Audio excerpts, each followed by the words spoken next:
Night duty শেষ কৰিয়েই directly বজাৰলৈ গ'লোঁ চব্জি বজাৰ কৰিবলৈ। ইমান ভাল লাগে মোৰ চব্জি বজাৰ কৰি। ৰাতিপুৱাই যেতিয়া বজাৰখন দেখোঁ একদম ফ্ৰেছ ফ্ৰেছ চব্জিবিলাক দেখিলে মোৰ গোটেইবিলাক লৈ আহিব মন যায়। মাছ আনিছোঁ আজি আৰু লাই শাক আনিছোঁ, কচু, জলকীয়া এইবিলাকে বজাৰ কৰিলোঁ আজি। এয়া মোৰ বজাৰ।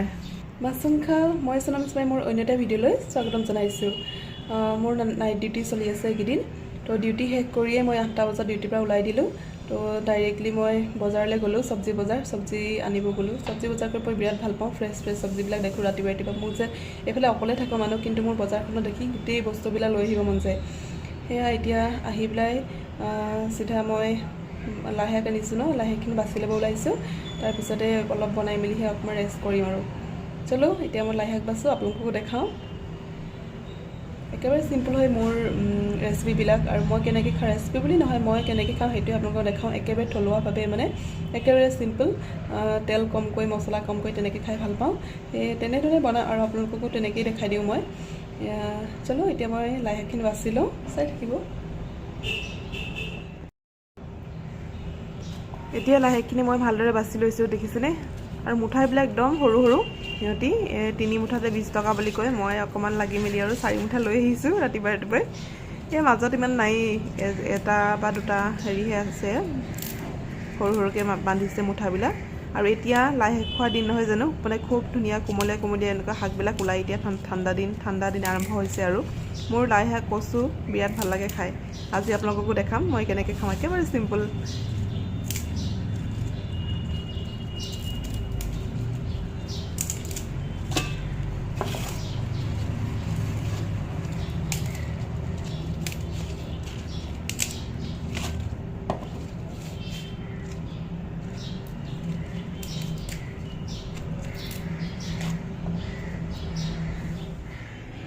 আৰু মই কৈছিলোঁ মাছ লৈ আহিছোঁ বুলি। এতিয়া মাছখিনিত অলপ নিমখ দিছোঁ, অলপ হালধি, এনেদৰে অলপ ভালকৈ সানি ল'ম। এতিয়া এয়া সানিবলৈ আৰম্ভ কৰি দিছোঁ।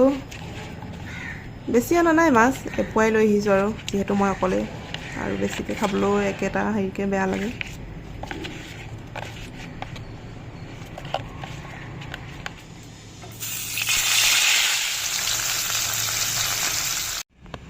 লাই শাকখিনিও মই ভালকৈ ধুই ল'লোঁ, আৰু এয়া মাছ ভজাৰ যি তেল অলপ বাঢ়িছিলে তাতেই মই নহৰু দুফুটামান দি দিছোঁ, আৰু বাকী একো মছলা পাতি একো নিদিওঁ, একেবাৰে চিম্পল।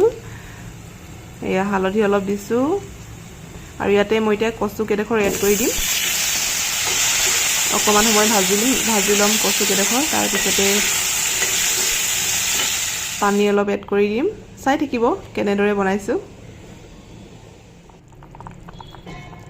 এয়া খৰিকাডালে মই কচু কেইডোখৰ সিজিছেনে চাইছোঁ দেই, আৰু কচু কেইডোখৰ যদি আধা সিজা হৈছে তেতিয়া মই লাই শাকখিনি দিব পৰা হৈছোঁ। মোৰ এইটো টেকনিক হয়।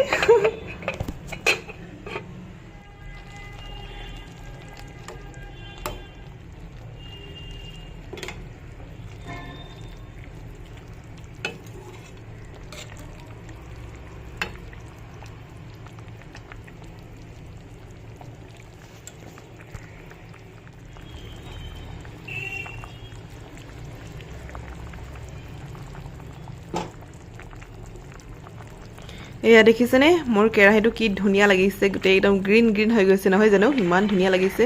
আৰু এনেকৈ খাবচোন বনাই, একেবাৰে চিম্পুলকৈ, বিৰাট ভাল লাগে। কোনে খোৱা নাই লাই শাক কচু মাছ, এবাৰ খাই চাব, গম পাব কিমান টেষ্ট হয়।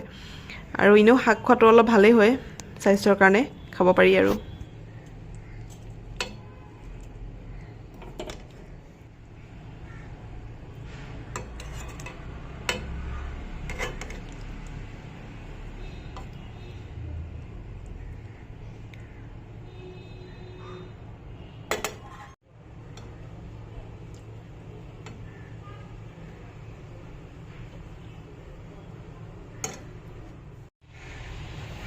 আৰু এয়া মোৰ আজি থালিখন ৰেডি হৈ গ'ল।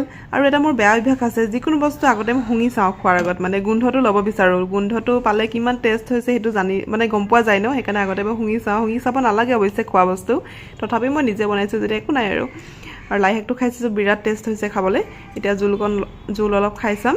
আৰু মাছৰ যিটো মানে সোৱাদ লাই শাক আৰু কচুত পূৰা মিলি গৈছে, বহুত মজা হৈছে খাবলৈ, কৈছোঁ নহয়।